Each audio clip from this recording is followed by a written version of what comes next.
This podcast is recorded on Gadigal land. Always was, always will be Aboriginal land.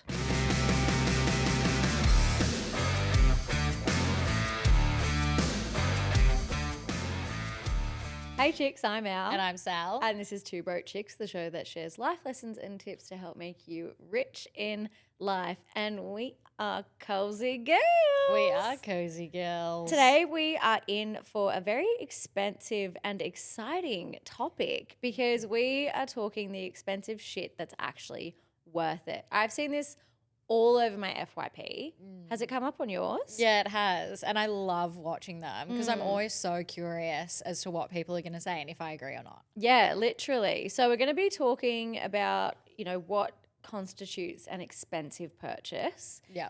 And then what our expensive shit that we think is worth it. Then your chick's expensive shit you think is worth it, and whether we are an agree or a disagree. Because with all of these things, some things might be for you, some things might not be for you. Some of our favorite things, some chicks might be like, no. Yeah. And then some might be like, bride to dawn. Yeah, For literally. it. So as always, each to their own.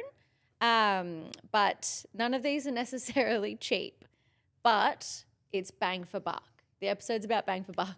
I don't want anyone to be like, I'm locked in to spend money. And then they're like, Alexandra, this is $1,000. And I'm like, I know. Yeah.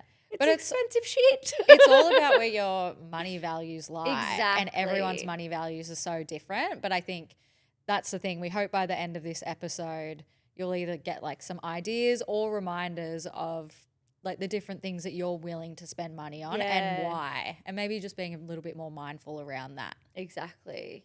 And also over the years, like my expensive shit that I think is worth it has changed. Oh, yeah. And evolved heaps. Yeah. Like I think maybe 5 years ago, I would have thought like exclusively expensive like beauty products. Whereas now I definitely am like a hybrid of affordable and drugstore versus expensive and high end. She's verse. She's verse. she's a switch. Yeah, totally. Versatile queen. Exactly. But before we get into it, we must discuss our obsessions of the week. Hit it. These are our obsessions. All right. My obsession of the week is I saw that Time Out released the top 50 best cities in the world this week. I shall be the judge of that. Yeah. What do you think would be number one?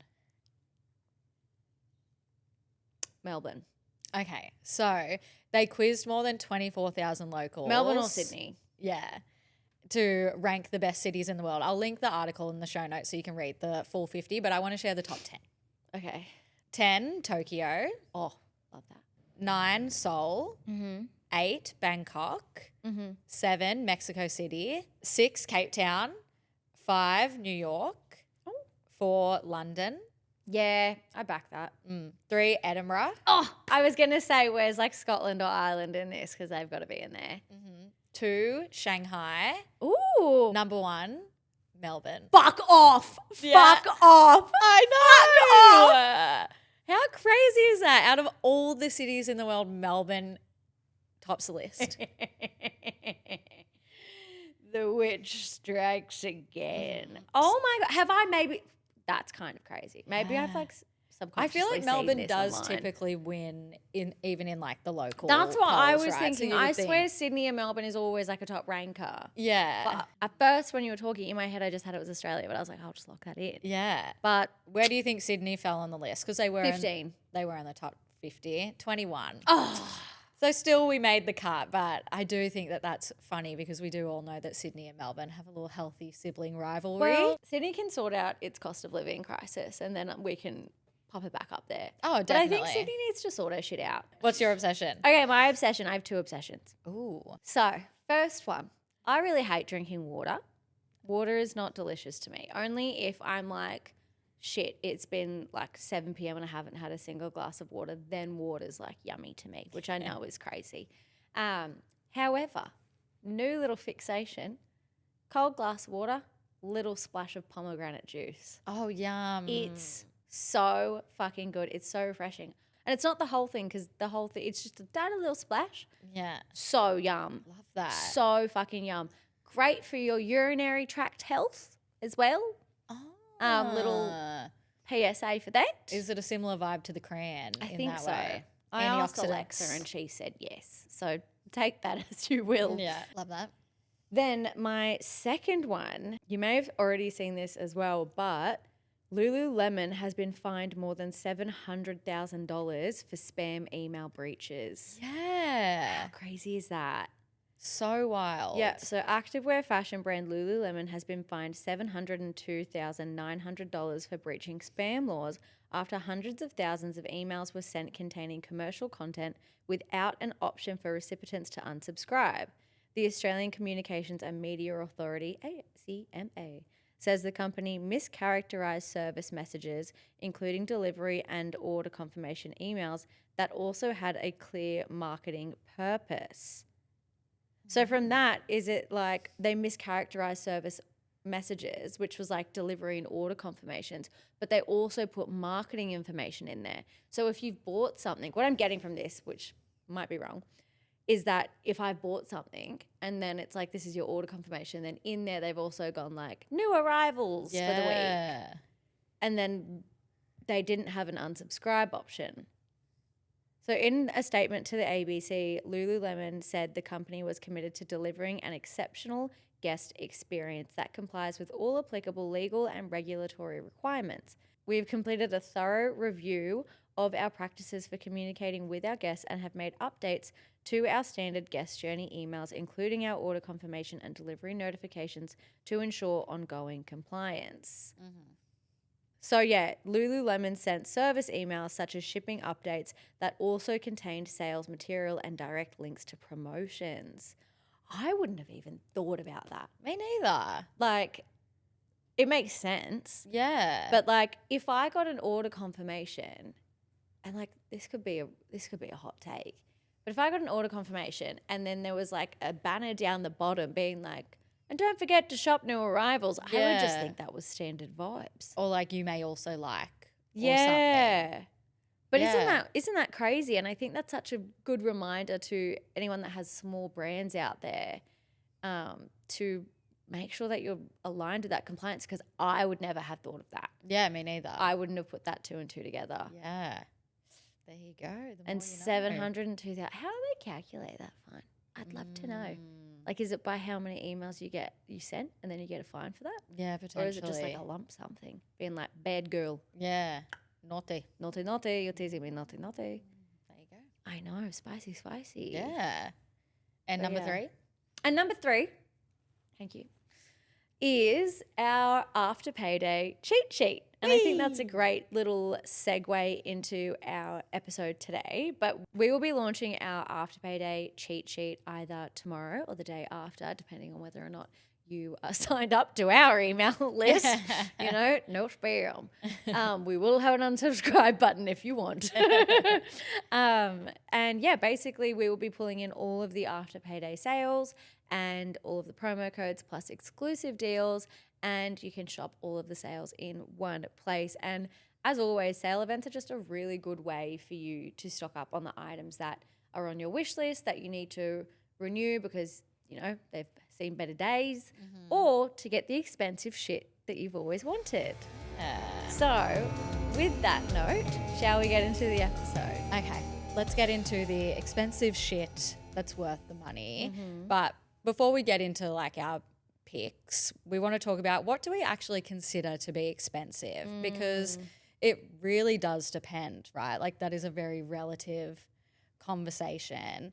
And I think there's also a lot of people when they're shopping, they do automatically think that expensive means better quality, or at least that's what I would have assumed, right? So we did ask this question and we polled you chicks, and 22% of you chicks said that yes, when you're shopping, you do think that expensive equals better quality.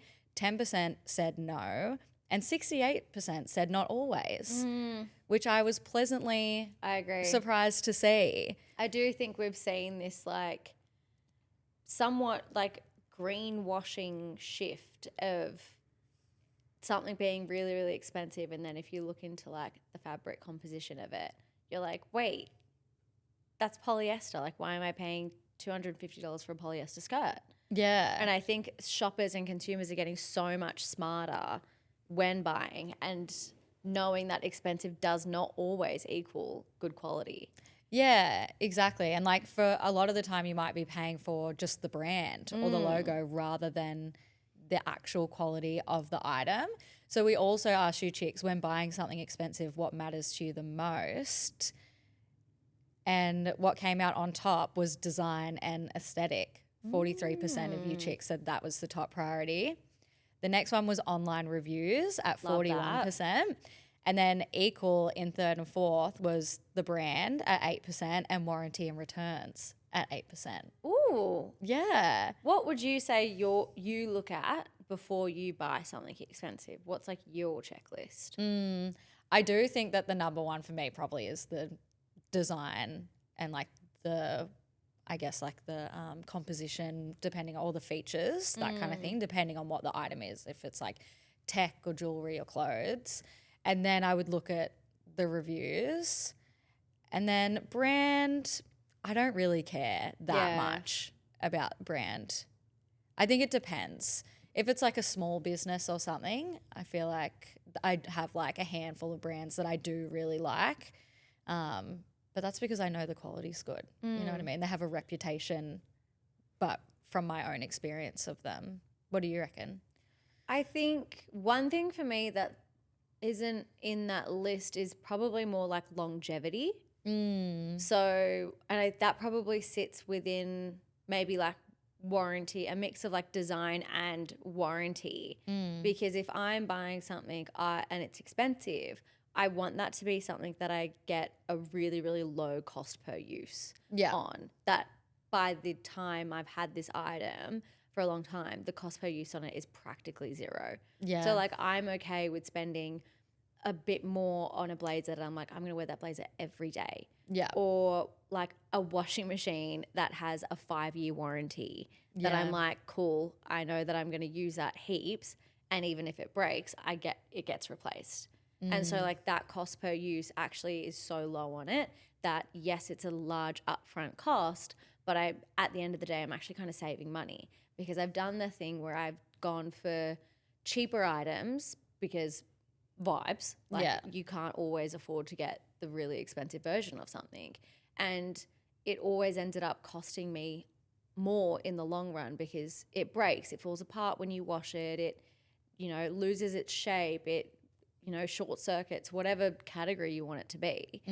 I start feeling like my dad because I was literally about to go into being like, they just made shit better in the 90s. Yeah. Because like half the shit that I owned, like when I couldn't afford the expensive new item, right, was Facebook Marketplace. Like I would just be on Facebook Marketplace being like, all right, who's getting rid of their TV? You came with me and we like bought that TV. And it was this really old Samsung TV and it was gorgeous. I loved it. It was like a really large, it was just a screen. Yeah. It had no other ability than being just a screen. And I would just like plug in the Apple TV to be able to watch like Netflix and stuff on it. Yeah. And it was so good. The remote was fucking huge. Yeah. Like bring back big remotes.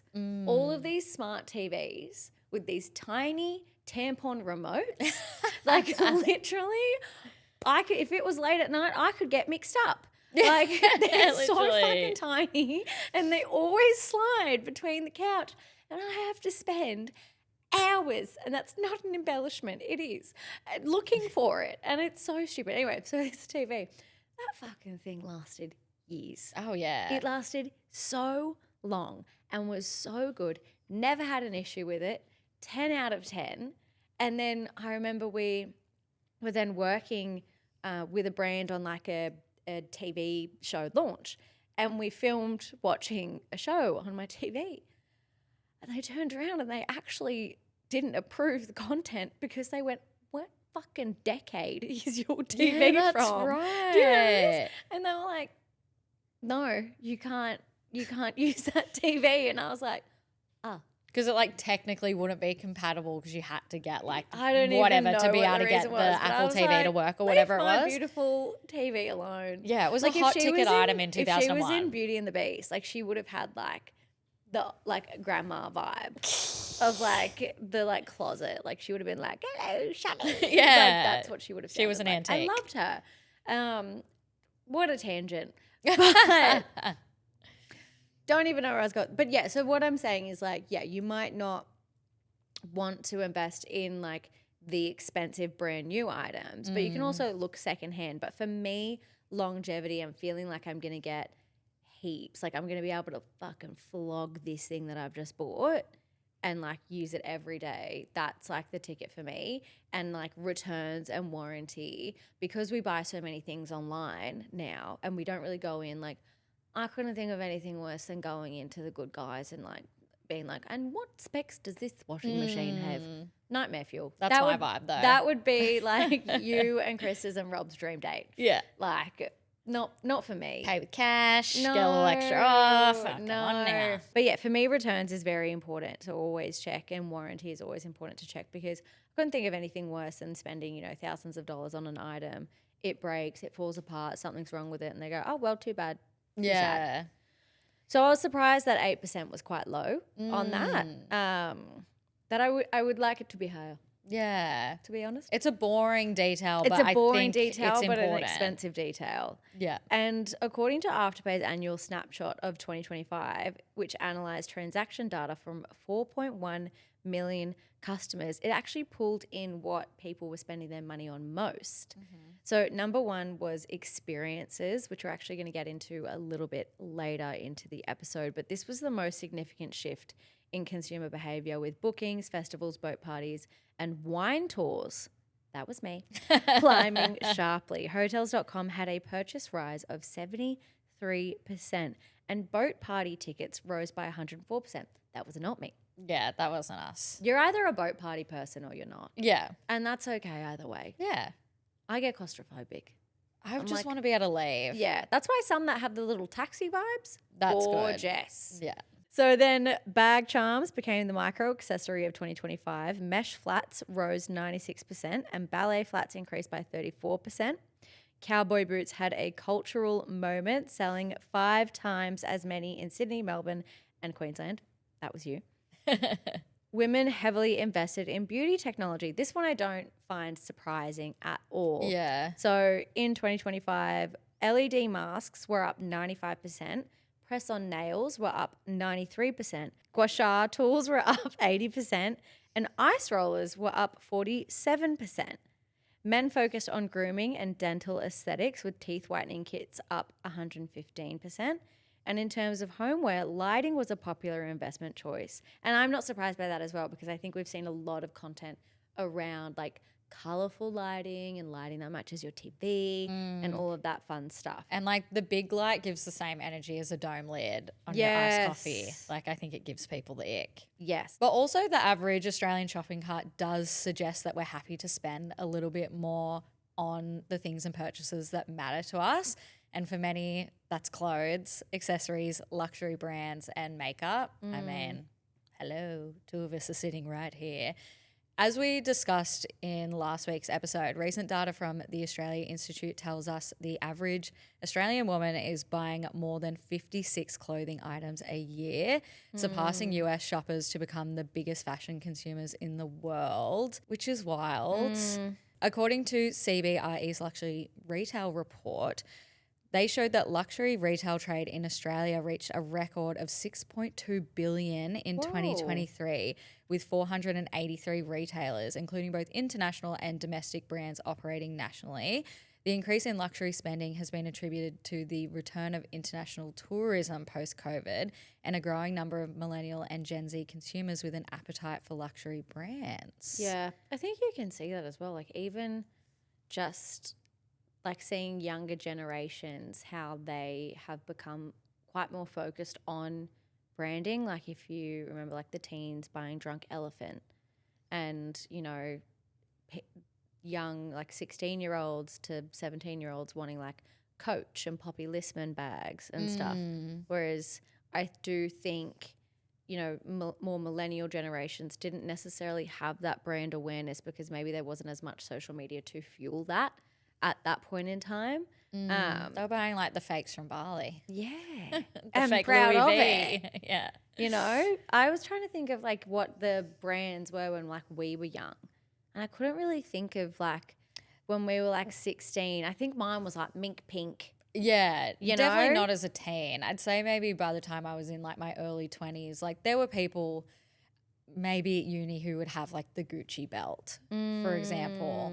But that was kind of it. Like, Yeah. they'd have an accessory. Like that was probably an example of like a trending luxury item. But aside from that, people definitely weren't sporting like designer handbags, at least not in the circles I ran in. Yeah, but I also think there's a lot of conversation online as well about how like the affordable brands aren't so affordable anymore. Like if you look at, Cook-Eye, their pricing, which typically you'd be like, that's so expensive, isn't actually that far off what like the fast fashion brands are now. Yeah. Like if you look at the pricing of Cotton On or Meshki or Princess Polly, like it's starting to get up there that it's like the low tier range is more of a mid tier now. And it's that inflation of everything getting more and more expensive. So when everything feels expensive, what's actually worth it? Yeah. And that's what we're going to get into now. You like that? I do. You like that little... Like that kind of a stuff. All right, Sal, tell me. We've got 2 picks each. What is your number one expensive shit that's worth it? My number one is anything that goes between you and the ground. I love this. So there's that popular saying that is you should never skimp on anything that separates from you and the ground, right? What does it mean? What you're talking about? Okay, invest in high quality, durable goods that you'll use frequently that literally support you. Yeah. So Hug you. Yeah. Hold you. Yeah, if you think about it literally, that's like shoes, furniture, mattresses, office chair, tires, your couch. Like the things that you literally separate you. So Jinx. you owe me a Coke. Or do I owe you a Coke? We can buy each other one. We can share. Yeah. So I want to dive into just a couple of them because there's so many examples that you could say. But shoes, obviously, the quality of your shoes is so important for your overall health, but especially like your feet, your joints, and your spine. And this was something I never cared about or thought about in my early 20s. That's the frontal lobe development. Yeah. You're going, should I get the orthopedic shoes? Like, do I need to get the inner sole? Yeah. But I guess it's also thinking about like the purpose of your shoes, like there are different factors and things that you should consider if you're thinking of like a shoe that you're going to wear on a night out versus your everyday office boot or the shoes or thong or the shoes that flip flops or they're like, why do I need to invest in my lacy underwear? You should actually. Or like your running shoes and the shoes that you wear to the gym. For me, I really do value investing in good quality leather boots. I agree. Because I did buy pleather for a long time in my early 20s because one, like the ethics of it, but also I was thinking like I didn't have the money to pay for the upfront cost at the time and I thought it was the more affordable option at the time, right? But really when you think about it, like a pleather pair of shoes will show wear and tear sometimes within the first year of owning them. And in my experience, they usually only lasted about 1 to 2 years until, even like the heel started separating from the shoe or the pleather started to peel. Whereas a pair of leather shoes, especially if you do take care of them, can last like 20 to 50 years, sometimes even longer. Like my mum has Doc Marten boots that literally precede me and she still wears them. They're her firstborn. Yeah. And it's also because she does take care of them, like she uses a leather conditioner and she cleans them and she'd get them resold and stuff like that. But by investing in a pair of shoes like that, like they can actually last you a lifetime. And then running or exercise shoes, you do typically have to replace those. Yeah. more often, especially depending on like the type of exercise that you're doing and how often you're using them. So, but it is still something that I do think you should invest in, both like the time and money to find the right shoe, because it's so individual in terms of what you need. Also running shoes or exercise shoes, because it's such a high impact like task or experience that if you don't have the right support or right structure, like that can actually have, that can affect your health. Exactly. And the best part is that you can actually go to Athlete's Foot and do the weird fucking test thing, which just is so fun. If anyone's not from Australia, wait, no, they have Athlete's Foot overseas. Yeah. Yeah. When they do I think so. Or like Foot Locker or whatever. When they do the walk. Is it Foot Locker? No, it's Athlete's Foot that does it. Yeah. And you do the walk test. Yeah. And you like walk on that little weird pad and they like track it. And then when they put your foot in that little metal thing. Why does that feel so good? It feels so good. Yeah. So you get to go in and do that really fun test. Yeah. And find something that works for you, because everyone has different feet. Yeah, exactly. And I think like the cost per wear as well, like that sort of stuff that you would be factoring in does need to be different depending on the type of shoe. Because like you said, when you're doing high impact activity that genuinely could injure you, it is important, even if the shoes are only going to last you a year or two versus a good pair of boots, which could last you 10 plus years. Furniture is another thing that I definitely would say is worth investing in. For example, solid hardwood furniture is obviously typically more expensive, but it also can last 10 to 50 plus years, whereas veneer wood furniture only lasts like 5 to 10. And yes, it is expensive, but you can also shop hardwood furniture for pretty affordably secondhand. Yeah. And then, of course, mattresses, pillows, and bedding. I mean, this is our Roman Empire, Welcome truly. to the hill I will die on. Yeah. Research shows that pillow height and firmness are actually two of the strongest predictors of sleep quality and the development or avoidance of sleep problems. Wow. Yeah. And over a lifetime, you spend about 1/3 of your life, or 26 years, on your mattress. So the cost I per would argue wear, that we probably spend more. we probably spend more. Yeah, as two cozy, sleepy girlies.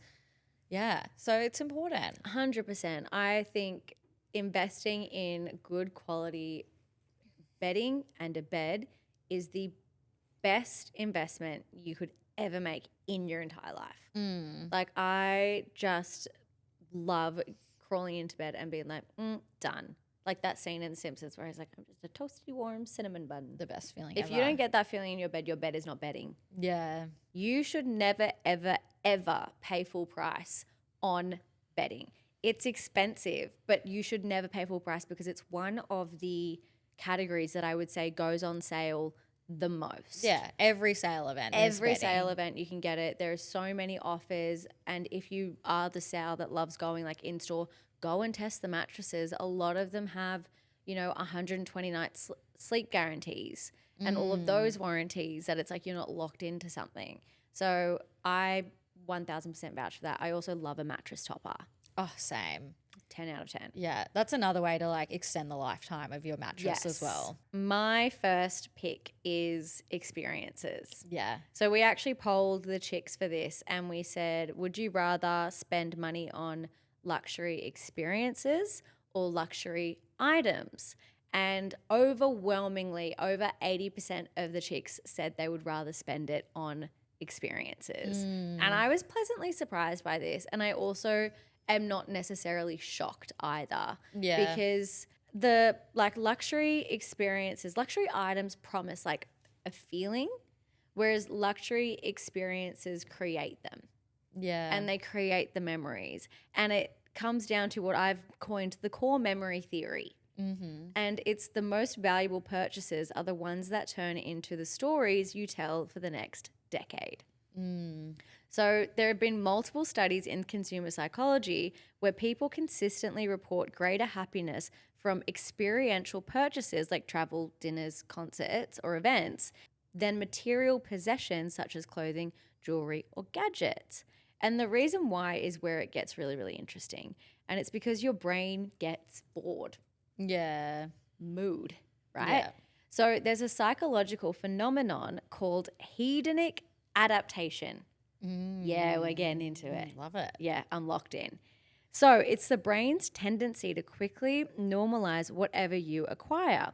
The designer bag that felt thrilling in store eventually becomes just your bag. Yeah, so Right? true. And isn't this like hitting this? There was a couple things in my mind that when I heard this, I was like, shit, I can probably think of a couple purchases where that checks out. Yeah. And experiences don't actually suffer from this in the same way. Research shows people adapt much more slowly to experiential purchases, meaning the emotional payoff lasts longer. Would you agree? Yeah, definitely. Oh my God. Would you agree? Yes. Yes. There's very few purchases that I feel like still give me that same feeling as when I first bought it. Yeah. Whereas I think almost every experience that I've spent money on, I'm like, oh, God, that was good. Yeah. So experiences create memory capital. And psychologists sometimes call the value of experiences memory capital, aka emotional assets you can revisit long after the event ends. A handbag exists in the present, but experience purchases exist in 3 parts. So number 1, anticipation. Oh, yeah. Planning the trip, planning buying the tickets, being in the Ticketmaster queue and being like, oh my God, will we see Harry? And adrenaline like no Yeah, other. booking the dinner and the anticipation of, oh, I'm going to this concert on Saturday. I'm so excited. Looking at the menu beforehand, what am I going to have? Yes, or like, oh my God, like having a countdown timer for your holiday. Like, oh my God, it's so fun. We're going to go ziplining. Yeah. Which I Only can't here for the believe zip we line. did that. God, that was fun. Yeah, like Hawaii? that's so not like on brand for us. It's because we wanted to do the horse riding and we couldn't. Oh yeah, That's why. Then Yeah. we went and did the zip line. Yeah, it was really fun though. It was really fun. And then at one point, the guy was asking everyone because there was like a double zip line. And then he asked everyone to think of a team name. And I was panicking because I really wanted to be funny. Yeah. And like one little boy who was going down, he was like 10, maybe he was 11. I'm not good with children ages. He was probably like 16. No, like, he was wasn't. fine. No, he was a younger kid. than that Yeah, he because was a if kid. he was older than like 12, I would have been like, teen. Yeah. Whereas he was younger, he was cute. And then he stepped up to the thing and said, okay, what do you want your team name to be? And he goes, Big Cheese. He went, Big cheese. with so much chest. It was so much chest. And we were all just pissing ourselves and we were just like, let the boy have his big cheese. Yeah, and you're like, I can't be beat out by this 10-year-old. And we were last and everyone's things were announced. And then I was panicking. He goes, what is your name? And we were 2 girls, 1 zip. And he literally And he died. like, if he had taken a swig of a drink, it would have been spat. Yeah. He was like, no. And we were like, 2 girls, 1 zip, take it or leave it. We said. And he had to say it over like the radio to the people down the end of the zip line being Yeah. like, but even this us now being Yeah. like, and you know what? I can't even tell you how much it cost. Me neither. I can't tell couldn't you even how give you a much ballpark. Shit. that cost to do that zip line thing. Yeah. But like we talk about it and have that memory. Kualoa Ranch. Shout Kualoa out. Ranch, So fun. Jurassic Park, get your heart out. Anyway, so that's the first one. Number 2 is the moment itself. And then like the experiencing it, having that moment. And number 3, exactly what we just did, is the moment after it. It's like the gift that keeps on giving, right? And so the thing about the core memory theory is that not only do these experiences kind of continue to deliver to your happiness, but they also deliver to your identity. Yeah. So there's a lot of kind of conversation around, you know, personal style and taste and all of that stuff. And another reason why experiences outperform possessions is that they integrate into how we see ourselves. You don't become the handbag you bought, but you do become an identity based on whether you went backpacking through Asia or, you know, the concerts that you go to and the community you get from that, or the dinners that you have with your girls every Taco Tuesday. Like those experiences form identity and weave themselves into a personal narrative in a way that objects rarely can do.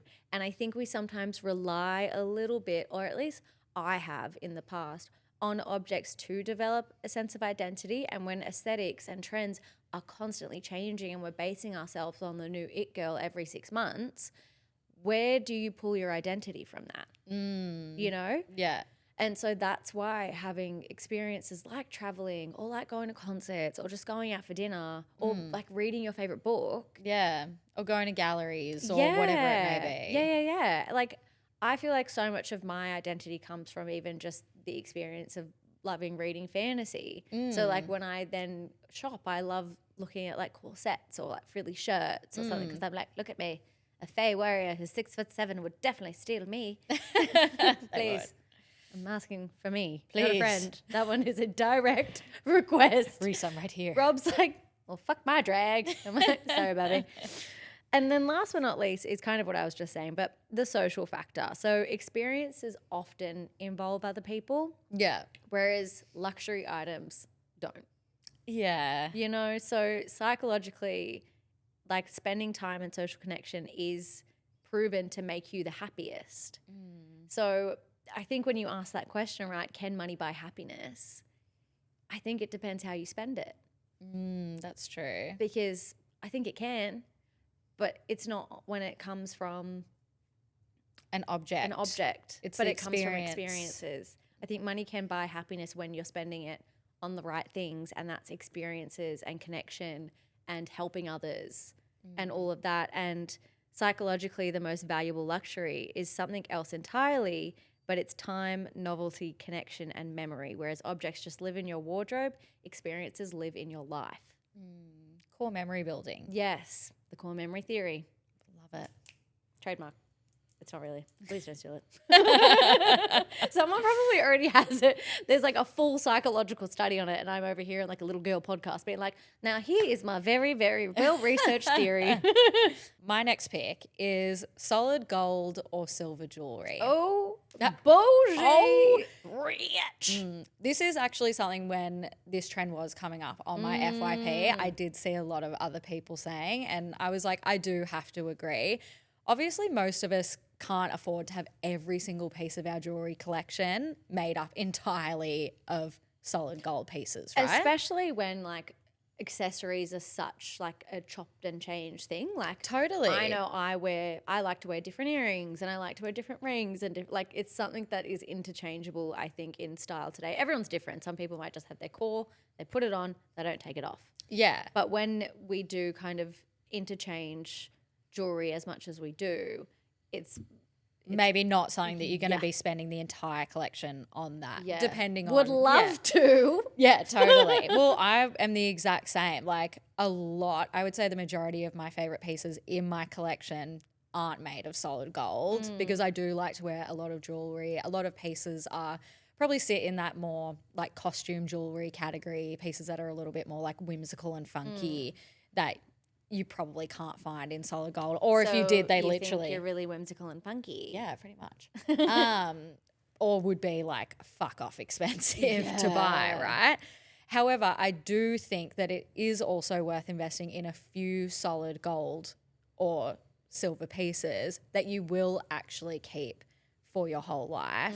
So rather than maybe like a statement piece or a piece of costume jewelry, they're like the classics that truly will never go out of style and that you will wear every single day. So like a simple gold chain or a pair of gold hoops or like that one ring that you literally never take off. Yeah. You know?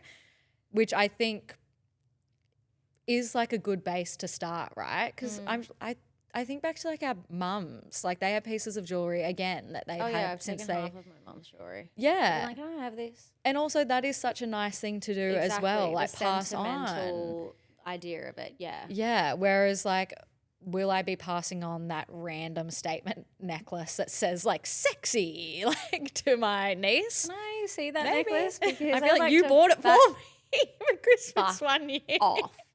Yeah, do you not remember this? Did I actually buy you a necklace that said sexy on it? Yeah.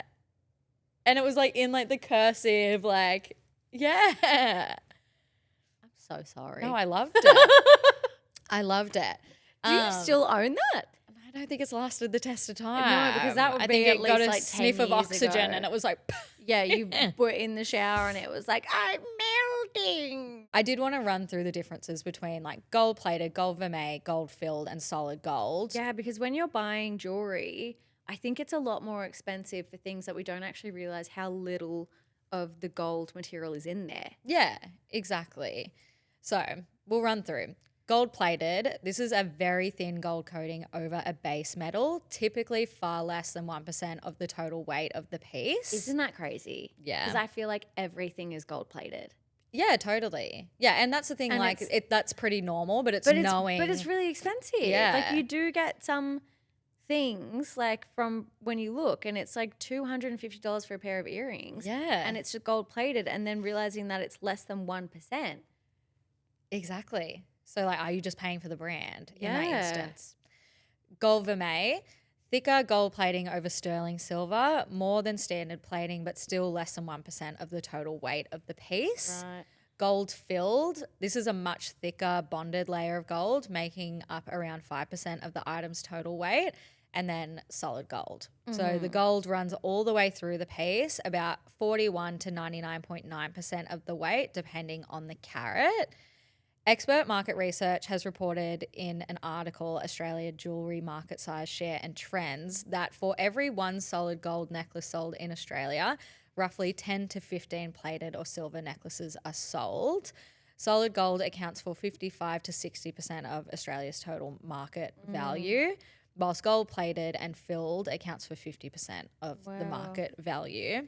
So if you're going to spend if you want to invest more, but maybe you can't afford solid gold, maybe it's about looking more for the gold vermeil or the gold filled rather than the gold plated. Yeah, generally speaking. I think it really does come down to like budget. Yeah. If you like the piece, like Exactly. the brand that I you're have gold-plated supporting. jewelry. Oh, that I absolutely love. Yeah. Like, and wear, day to day, but I know that purchasing that, and if I'm not going to take care of it, if I'm going to wear it in the shower Yeah. or swimming, that's kind of the risk that you run, and it won't last as long as some of those other pieces. So Exactly. it's also knowing like, yes, I'll buy this gold plated thing, but I'll take it off before I go to the beach, Yeah. And then I also wanted to share how to tell if it is real gold or silver, because that can be hard. There are a bunch of different things that you can do to Because test. also a lot of these, like a good way to shop it would be shopping it secondhand. Yeah, exactly. So they may not have all the details that you would get if you were shopping direct from the retailer. Maybe they're doing sneaky. Yeah, or maybe they're doing the sneaky. Sneaky. I'll put the links in the show notes because there are so many different tips. But two that I thought were like a bit more accessible and easy for the average Joe to do. So for silver, for both silver and gold, they have hallmarks typically printed on the jewelry. So say, for example, on a ring inside, when you look and there's the code, Yes. typically that will tell you what it's made of. For example, authentic sterling silver typically carries marks such as 925, S925, 92.5 silver, or 925 silver, depending on the piece. So these all indicate the alloy contains 92.5% pure silver, aka it's not going to turn your fingers green, which is what I usually look for. Whereas gold-plated jewelry is often stamped with the initials of its metal composition, e.g. GP for gold-plated, GEP for gold electroplated, or RGP for rolled gold plate. That's cool. Yeah.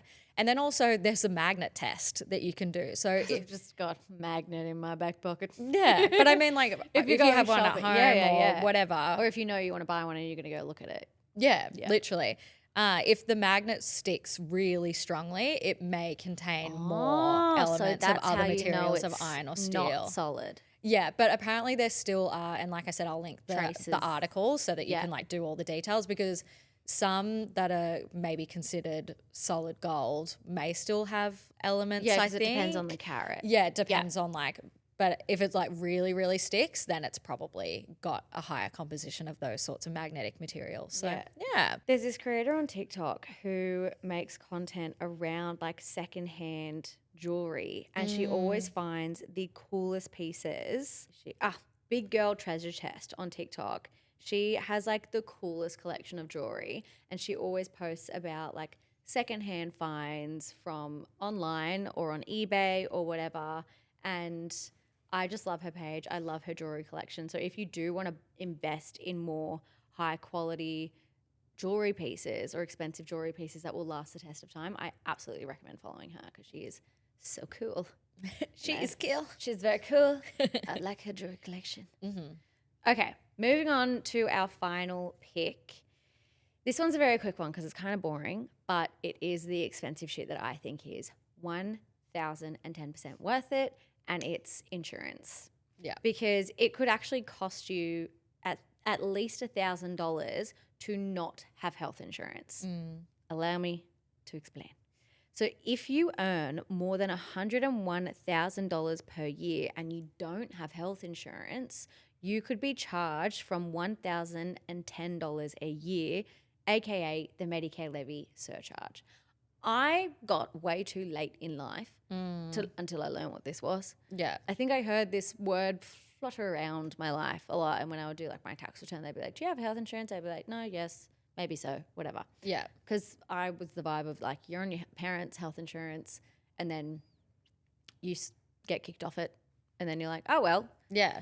And for a really long time, I didn't have health insurance. But the thing is, once you hit that threshold of 101K per year, you're going to get charged that if you don't have health insurance. And the more you earn, the higher that surcharge gets. Yeah. So the more is going to get taken out from your pay at tax time.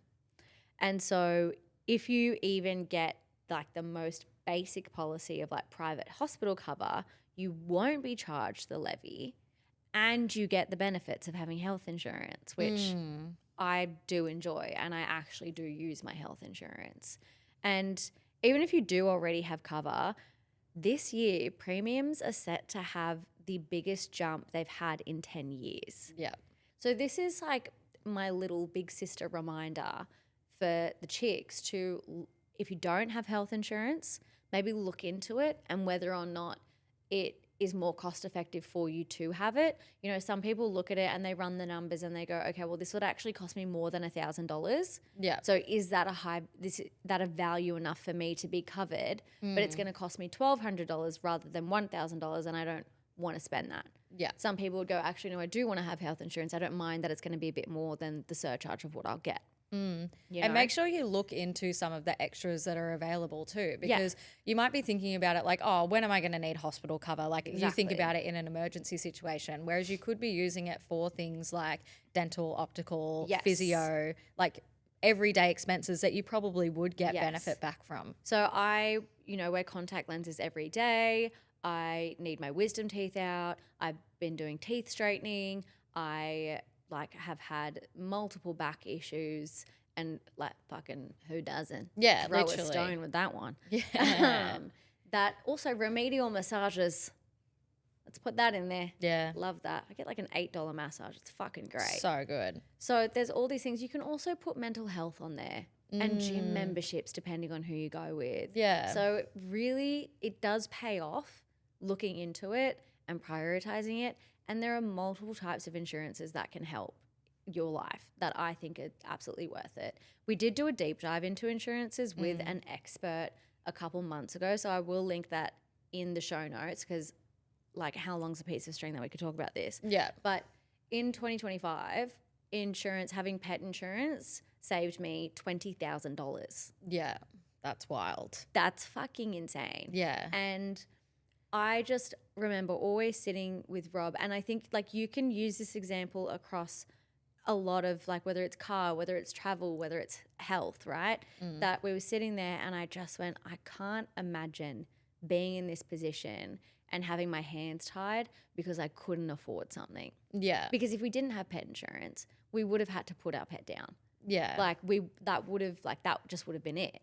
And I couldn't imagine being in the position where we have to take them home and just go, well, that's that. Yeah. Or like being overseas and being in a predicament where I can't afford to get a hotel or anything like that, where your hands are tied because of this thing. And I know that it does come down to budgets and all of that, but if it means like not getting a new dress versus, putting $30 towards peace of mind, to me, that's expensive shit. That's worth it.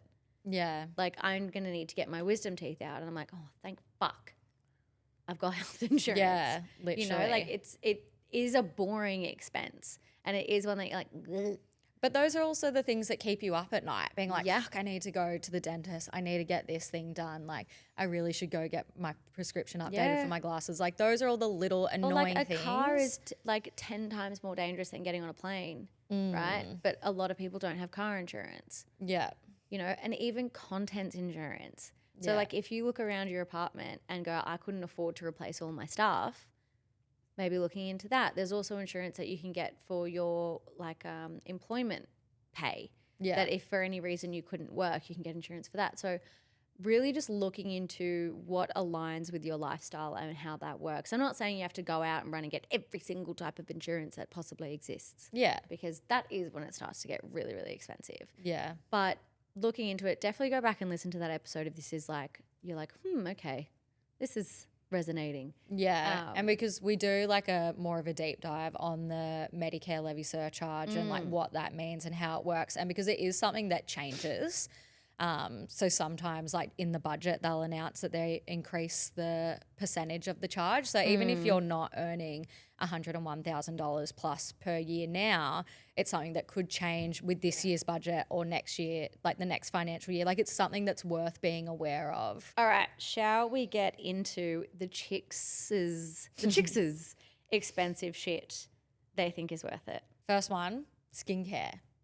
So is Smash, we do think it's expensive shit that's worth it, and Passes, we think you could go the budget option. Yeah. Okay. For me, skincare, I think previously would have been a Smash. Yeah. But I think Pass now, because I'm learning so much more about like just a simple, like I'm just in a simple skincare routine era, right? There are definitely, this is going to be me with every single one. There are definitely products that I'm like, Smash. That's totally. I would pay for the expensive version of that. But I think all round, I probably go on the more affordable side with skincare.